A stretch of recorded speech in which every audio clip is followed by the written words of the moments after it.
Well, Kurt, we want to welcome Patricia to our radio broadcast this morning. Patricia has a lot to share with us, and Patricia, we want to thank you for being with us this morning. Thank you. Patricia, are you from the Akron area, and were you raised in a Christian home? Yes, I'm from the Akron area, but no, I was not raised in a Christian home or background. Well, Patricia, you came to, as we were talking, you came to the Harvest Home in April of 2014. And as we've talked to you a little bit before the program, your family upbringing there were some challenges there. Do you want to talk a little bit about that? Definitely. I grew up in a single parent home where my mother was the sole provider. My father left at an early age, and my mother had to work a lot. Therefore, with the parenting being limited, to me it was dysfunctional. Along with that, I went through a lot of my own issues as a young woman, trying to learn myself an identity, but I had to learn how to work, and form the home as the substitute while my mother was away. So did that mean cleaning the house? What did all that entail? Well, the little woman of the house. It was cleaning and cooking, getting myself prepared for school, doing homework, just trying to stay on track and make sure that I wasn't doing anything that would just take me completely outside of being a young woman while trying to, adventure off and have a little fun. Yeah, two things going on at one time. You're growing up, but then you also feel this huge sense of responsibility. Absolutely. So really, Patricia, you were actually, when we think about it, because you had mentioned that you were 10 years old when you were actually taking over household duties. And you obviously have two brothers, one that was younger and one that was older. So childhood for you was you were actually playing the parent role at 10, is that correct? Correct. Did you have to get into, did you feel responsibility to discipline your brothers? Well, I don't think that worked. They were getting a little out of line? I don't think that worked, but I did feel an overwhelming sense of observation. I just noticed in our household we were all going on 3 different paths. I mean, my brother was younger. I was the middle child, only girl. I didn't have any sisters. My older cousins, they weren't there to kind of groom me.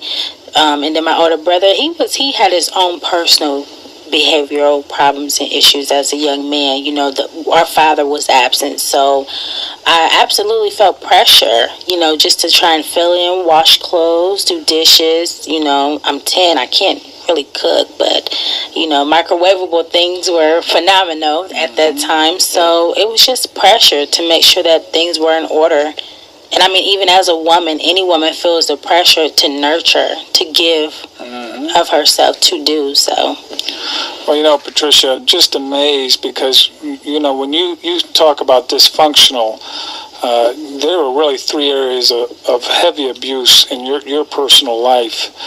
But the thing that amazes me is not so much, obviously, all the hurt that came out of that, but you still maintain going to school through all this and doing well. And cheerleading too, right? Yeah, I graduated number 4 in my class at Bookto High School. I did some softball. Wasn't really my favorite thing, but I was on the step team, and I was the president of DECA at school. It was just wonderful opportunities that always came to me.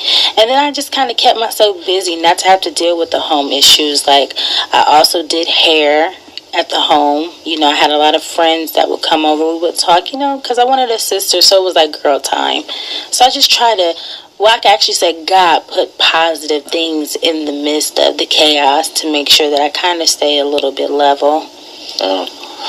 Well, somebody listening to the program today is thinking that, if they're interviewing someone from the program, that most likely it was probably a history of drug and alcohol use. But and I was surprised to find out, as you were telling me, that's not the case. Can you share a little bit maybe about what brought you then to the Haven of Rest? Well, drug and alcohol, it was never my thing to do, because I'm an observer. I look around and I see what it actually does to a person, so I want to be aware at all times. So what actually brought me to the Haven was the Lord. He led me down here. just going through the motions of life. He just told me, come down to the Haven. This is a place that you're going to get some rest. And, with the devotionals and the scriptures and everything, you see that God and His Word, that He's real and He's present.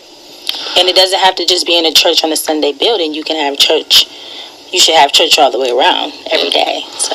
Well, you gave us a really nice picture of,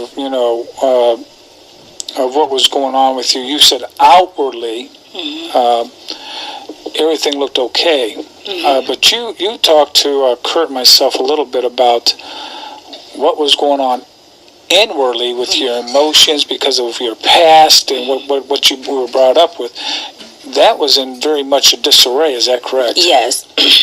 To the point where it was an issue with peace and confidence and self-esteem and knowing that I can do anything that I put my mind to. I wasn't groomed in a confident type of way. I was tore down and talked about, anyone as a child that may have issues with growing up, their face has acne and, your size is fluctuating. So when you're tore down as a child, and sometimes in your own home, by the time you get out and you go into society, whatever was placed into you in the home, you believe it when you go outside those doors. And you take that with you in your subconscious, and it can rule your life.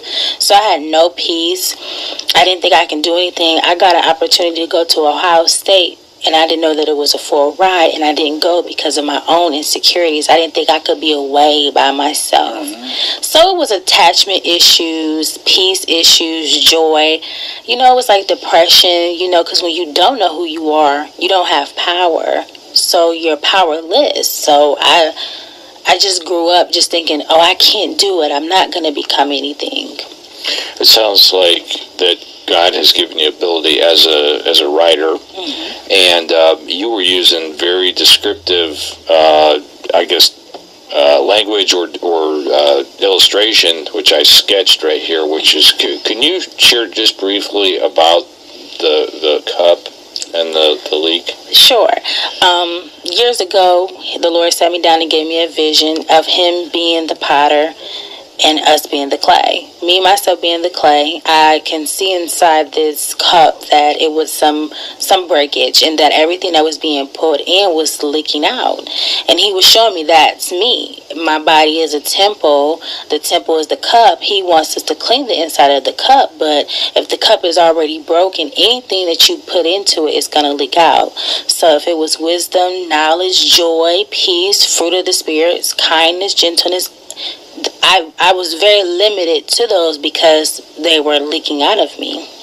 I didn't have a firm foundation in Him. Well, I tell you, it's a powerful vision that the Lord gave you. And here you are now. You're at the Harvest Home. You're in the women's day room. You come to the Harvest Home. What are you doing in regards to activity here? As far as activity, I do take up the classes because they are knowledgeable. We have a class called Just For You that is on Thursday. It's a mandatory class. And actually this past week we talked about being in the right company, because being in the wrong company can take you take you to the wrong path. So while I'm here, I'm actually soaking up everything that He's given me because it's giving my soul rest. You can go through life and have sleep, but if your soul is not rested, you can still be drained and tired. So I feel as though I'm here because He wants to prepare me and help me to get the confidence to know that I can talk to women and share my story. So, I talk to the people here and, just get encouraged off their stories. It's a place that you're going to get rest. Well, I like the fact that you said rest because I go back to the name, the Haven of Rest. Yes. It kind of fits that, doesn't it? Is there been anybody at the Haven of Rest that you've experienced as being a help to you during your time here? Yes, Miss Valerie, she is the counselor here. And we just have these wonderful conversations where she actually gives me some insight off the things that I'm telling her, because sometimes you don't hear yourself.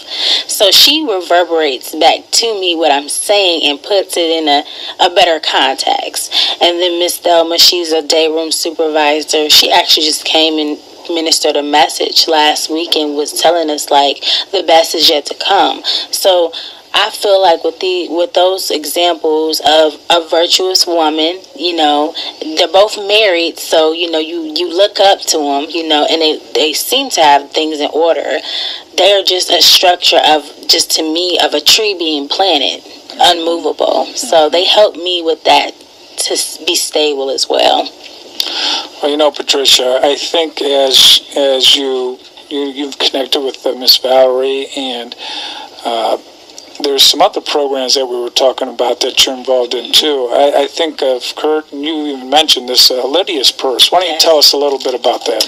Lydia's Purse, the head director of it, Marianne Woolwin, it's a discipleship program where it's actually meant to bring women closer.